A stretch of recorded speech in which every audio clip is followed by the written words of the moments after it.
ఎంత కష్టంలో ఉన్నవాడైనా సరే అమ్మవారిని తలుచుకుంటే రక్షింపబడని వాడు ఉండడు. నేను ఎక్కడో గుంటూరులో ఉంది ప్రసాద్ బాబు గారు చెప్పాను. నేను మీరు నమ్మండి నమ్మపోండి, నేను ఏమీ అబద్ధం చెప్పట్లేదు, మీతో పరమ సత్యం చెప్తున్నాను. ఒకరోజు రాత్రి నిద్రపోవడానికి వెళ్ళిపోతుంటే ఫోన్ మోగింది. అయ్యి బాబోయ్, ఇప్పుడు ఎత్తితే ఒక్కొక్కరు 45 నిమిషాలు మాట్లాడుతుంటారు. అందుని భయం రాత్రి పడుకోవడానికి వెళ్లే ముందు ఫోన్ ఎత్తడం అంటే. ఎత్తనా వద్దా అని ఆలోచించి సరే చూద్దామని ధైర్యం చేసి ఎత్తితే ఎవరో ఒక ఆవిడ ఏడుపు మొదలెట్టింది ఫోన్లో. ఏడుపు మొదలెడితే బాబు ఇదేంటి ఏడుస్తున్నారు ఈవిడెవరో అని నేను, అమ్మ మీరు సంభాళించుకుని మాట్లాడండి, మీరు ఎవరికి చేద్దామని అసలు ఫోన్ చేశారు అని అడిగా. అంటే ఏదైనా దుర్వార్త ఎవరికో చేయబోయి నాగం చేసేసిందేమో అని. అంటే ఆవిడ చాగంటి కోటేశ్వరారు ఇల్లేనా అండి? అమ్మా నేనే. అయితే మీరు ఎందుకు దుఃఖపడుతున్నారు, మీరెవరు అసలు, ఎందుకు నాకంత దుఃఖంతో ఫోన్ చేస్తున్నారు అని అడిగారు. అడిగితే ఆవిడ అన్నారు, కోటేశ్వరారు నేను ప్రస్తుతం హైదరాబాద్లో ఉన్నాను, నేను ఎప్పుడో ఎక్కడో మీరు ప్రసంగం చేస్తుండగా విన్నాను. అకస్మాత్తుగా మా వారు అన్నం తింటూ టేబుల్ మించి కింద పడిపోయారు. టేబుల్ మించి అంటే కుర్చీలోంచి కింద పడిపోతే ఆయన ఆసుపత్రికి తీసుకెళ్ళాం.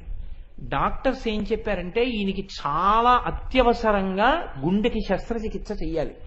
ఏవో మూసుకుపోకూడనంత రీతిలో ఆయన గుండె కవాటములు మూసుకుపోయి ఉన్నాయి, ఉత్తర క్షణం తీసుకెళ్ళమన్నారు. తీరా ఇక్కడికి తీసుకొచ్చిన తర్వాత ఆపరేషన్ తొందరగా చేస్తే తప్ప బతకడానికి అవకాశం లేదు. ఆపరేషన్ చెయ్యడానికి వీలు లేనంత రీతిలో ఇతర రుగ్మతలు కొన్ని ఉన్నాయి, షుగర్ లాంటివి. ఇప్పుడు ఆయన బతుకుతాడా బతకడా ఆయన ఉన్న స్థితిలో అన్నది మేము చెప్పడం కష్టమని ఆయన్ని లోపలికి తీసుకెడుతున్నారు.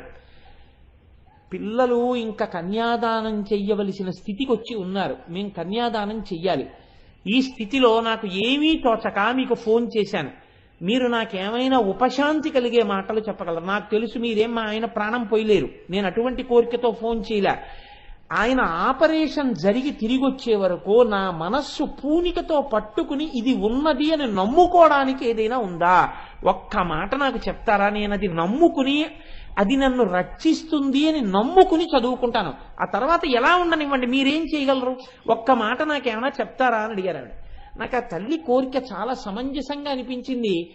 యథార్థంగా మీకు చెప్తున్నాను, నాకు కూడా ఏం చెప్పాలో అర్థం కాలేదు. అలా ఏం రెడీ రకమారుగా దీనికి ఇలా చెప్పని ఏం సమాధానాలు ఉండవు లోకంలో. ఆవిడ కూడా చెప్తున్నారు, నువ్వేం బతికించలేవు నా భర్త అనేది. నేనేం చేయగలను ఆవిడికి? నేను ఆలోచించి ఎందుకు వచ్చిందో నాకు ఆలోచన, నేను అన్నాను, అమ్మ పసుపు కుంకములు అనేటటువంటివి అమ్మవారి చేత అనుగ్రహింపబడాలి. సువాసిని అన్నది అమ్మవారి అనుగ్రహం. మీరు ఒక పని చేయండి, పరమశివుడు హాలాహలం తాగినా శరీరమునకు ఇబ్బంది రాలేదు, కారణం నీ మంగళ సూత్రమే నీచవితాటంకములే అని శంకరాచార్యుల వారు సౌందర్యలహరిలో శ్లోకం చేశారు. సుధామప్యాస్వాద్య ప్రతిభజ జరా మృత్యుహరిణీం అంటూను. మీరు సౌందర్యలహరి పుస్తకం ఒకటి పట్టుకుని మీ వారు రేపు ఆపరేషన్ టేబుల్ మీద ఆపరేషన్ అయిపోయే వార్త వచ్చేంత వరకు ఆ తల్లి నమ్ముకున్న శ్లోకం చదువుకోండి. అంతకన్నా చెప్పడానికి నాకు ఏం తెలియదమ్మా అన్నాను. చాలు ఈ ఒక్క మాట, నేను నమ్ముకుని ఆవిడ పాదాలు పట్టుకుంటానన్నారు ఆవిడ. ఆ తల్లి నాకు మర్నాడు ఫోన్ చేశారు. ఫోన్ చేసి ఆవిడ అన్నారు, మేము యథార్థం చెప్తున్నామమ్మా, మా పురుష ప్రయత్నమే తప్ప ఈయన బతుకుతారు అనేటటువంటి నమ్మకంతో మేం చేయలేదు, కానీ ఈశ్వరుని యొక్క అనుగ్రహం అన్నది చాలా గొప్పది, అందుకే ఆయన అనుగ్రహమే ఈయన్ని బతికించిందమ్మా. నిజంగా ఈ ఆపరేషన్ ఎలా సక్సెస్ అయిందో మాకు ఆశ్చర్యంగా ఉంది. మీ ఆయన బతికారు తల్లి, నీ పసుపు కుంకాలు నిలబడ్డాయన్నారు డాక్టర్లు. నేనైతే ఏం నమ్ముతున్నానంటే డాక్టర్లు కూడా ఆ అమ్మవారి చేతి ఉపకరణములై నా పసుపు కుంకములు నిలబడేటట్టుగా ఆయనకి ఉన్న రుగ్మతని తీయగలిగినటువంటి ఆ బుద్ధి నైపుణ్యమును అమ్మవారు వారి యందు ప్రచోదనం చేసి నా భర్త నాకు దక్కేటట్టుగా ఆ వైద్యులే సాక్షాత్ అమ్మవారి స్వరూపులై నా కంటెదుట నిలబడి నన్ను కాపాడారని చెప్పి నేను నమ్ముకుంటున్నానండి. వారి యందు ఆ అమ్మవారి అనుగ్రహం ప్రసరించి బతికారు, నేను చేసిన ప్రార్థన ఇలా ఫలించింది అని నమ్మి ఆ తల్లిని పసుపు కుంకాలతో పూజ చేసుకుంటున్నానండి అని ఫోన్ చేశారు. చాలమ్మా, మంచి మాట చెప్పారు తల్లి, చాలా సంతోషం అని చెప్పాను. ఆ తర్వాత ఇంకెప్పుడు నాకు ఆవిడ ఫోన్ చేయలేదు. 10 కాలాలకే ఆవిడ అలా పసుపు కుంకాలతో ఉండాలని నా కోరికే. కాబట్టి చూడండి, నేను మీకు ఈ మాట ఎందుకు విజ్ఞాపన చేశాను అంటే అలాంటి ఫోన్లు నాకు చెయ్యమని కాదు నా ఉద్దేశం. చెయ్యకపోతేనే నేను సంతోషిస్తాను, నాకు ఏం తెలియదు. అమ్మా నువ్వు పాదపీఠం మీద ఇలా నీ పాదముల జంట పెట్టి కూర్చుంటే నేను ఒక బంగారు పళ్ళెం పట్టుకుని వచ్చి నా అంత నేనా కాళ్ళు కడగలిగిన వాణ్ణి ఆశతో పళ్ళెం ఒళ్ళో పెట్టుకుని నీ పాదాల దగ్గరికి వచ్చి కూర్చుని ఇలా నీ వంక చూస్తే కడగడానికి ఎవరివ్వాలి అవకాశం? సరే కడుగు అనాలి. అప్పుడు నువ్వు నీ 2 పాదాలు ఇలా పైకెత్తితే నేను ఆ బంగారు పళ్ళెం కింద పెట్టి మందార పూలు వేస్తే నీ 2 పాదాలు ఇలా దాని మీద పెడితే కడుగుతున్నాడు కదా బట్ట తడిసిపోతుందని నువ్వు చీర కొంచెం ఇలా పైకి ఎత్తి పట్టుకుంటే నీ పాద మంజీరములు నాకు కనపడితే కాళ్ళకి రాసిన పసుపు దాని మీద అలంకారం చేయబడిన లత్తుక నాకు కనపడితే బంగారు చెంబుతో నీళ్లు తీసి నేను ఇలా నీ పాదాల మీద అంతటా ఇలా పోస్తుంటే పాదాల మీద పడిన నీళ్లు కిందకి జారిపోతుంటే తెల్లటి గోళ్ళు వేళ్లకి పెట్టినటువంటి మట్టెలు అమ్మవారి పాదములకున్న మంజీరములు పంజీరములకున్న కింకిణిలు ఆ కాళ్ళు పాదాలు ఇలా ములిగిపోతే అప్పుడు నేను చెంబు పక్కన పెట్టేసి ఆ కలశ పక్కన పెట్టి నీ కాళ్ళు కడగడం కోసమని కదలకుండా పళ్ళెం ఎడంచేత్తో పట్టుకుని ముందు ఇలా కడుగుతుంటే అమ్మవారు ఏమీ కదిలిపోదు లేదు కొంచెం పాదాలు ఇలా నొక్కి పెడితే అమ్మ నన్ను 2 చేతులతో కడగమంటోందనుకుని ఇలా కుడి చేత్తో ఇలా పాదమంతా చుట్టూ తిప్పి కడుగుతుంటే చల్లటి మెత్తటి పాదాలు చేతులకి తగిలితే ఇలా నేను కడగడంలో నా ఈ చేతులు ఆ నీళ్లలో తడిసిపోతే అప్పుడు నేను ఈ పాదం కూడా ఇలా కడిగితే పళ్ళెంలో నీళ్లు ఇదంతా నాకు అంటుకుంటే నీ పాదములకు ఉన్న లత్తుక పళ్ళెంలో ఉన్న నీళ్లల్లో కరిగి నీళ్లన్నీ ఎర్రగా అయిపోతే అమ్మా నేనప్పుడు ఉద్ధరిని తీసుకుని నీ పాదాల మధ్యలో లోతుగా ఉన్న చోట ఇలా ముంచి ఆ తీర్థం ఇలా చేత్తో పట్టుకుని కుడి చేతిలో పోసుకుని నేను ఇలా నోటిలోకి 3 మార్లు పుచ్చుకుంటే ఏనాడు నీ పాదతీర్థం అలా పుచ్చుకుంటానో ఆనాడమ్మా నేను సరస్వతీదేవి తాంబూల చర్వణం చెయ్యగా వచ్చినటువంటి ఎర్రని ఆ ద్రవాన్ని మింగిన వాడితో సమానమమ్మా. ఆనాడు నా నోటి వెంట నేను అనుభవించిన బ్రహ్మము యొక్క ఆనంద స్ఫూర్తి పైకి వాగ్రూపంలో ప్రవహించకుండా ఉంటుందా? నేను ఈ లోకాన్ని అనుగ్రహించకపోతానా? దానికి హేతువైన నీ పాదములు ఎప్పుడు కడుగుతానో, ఎప్పుడా నీళ్లు తాగుతానో?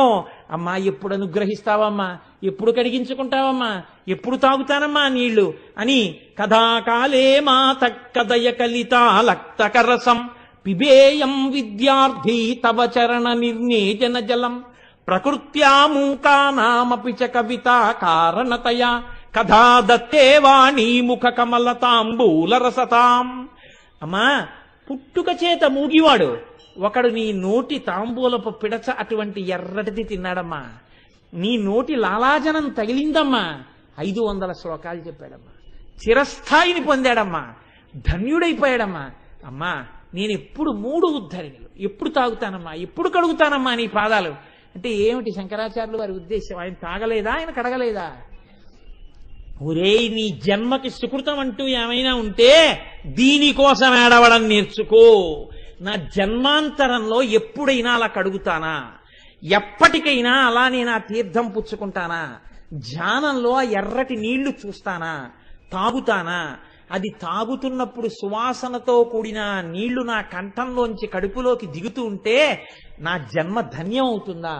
నేను అమ్మ పాదాల దగ్గర అలా కొడుగ్గా నిలబడగలనా అని ఆర్తి చెందు ఉత్తర క్షణంలో అమ్మ నీచేత ఆసేవ చేయించుకుని అమ్మ కర్పూర తాంబూల చర్వణ చేస్తున్నటువంటి నోరు నీకు దర్శనమై తాంబూల ప్రసాదాన్ని తిని ఈ జన్మలో ఇప్పుడే ఇక్కడే కృతార్థుడవైపోతావురా. ఎన్ని ఫలితాలైనా పొందేస్తావు. ప్రత్యేకించి ఇవాల్టి ఈ నామాన్ని ఏ సుమంగళి విన్నా, ఏ స్త్రీ విన్నా ఎన్ని జన్మలకి చెక్కు చెదరని పసుపు కుంకాలతో చేతులతో ఇలా పెట్టుకోవడం అంతటి ఐశ్వర్యవంతురాలై ఆ అమ్మ అనుగ్రహంతో అంత సంతోషంగా ఉంటారు.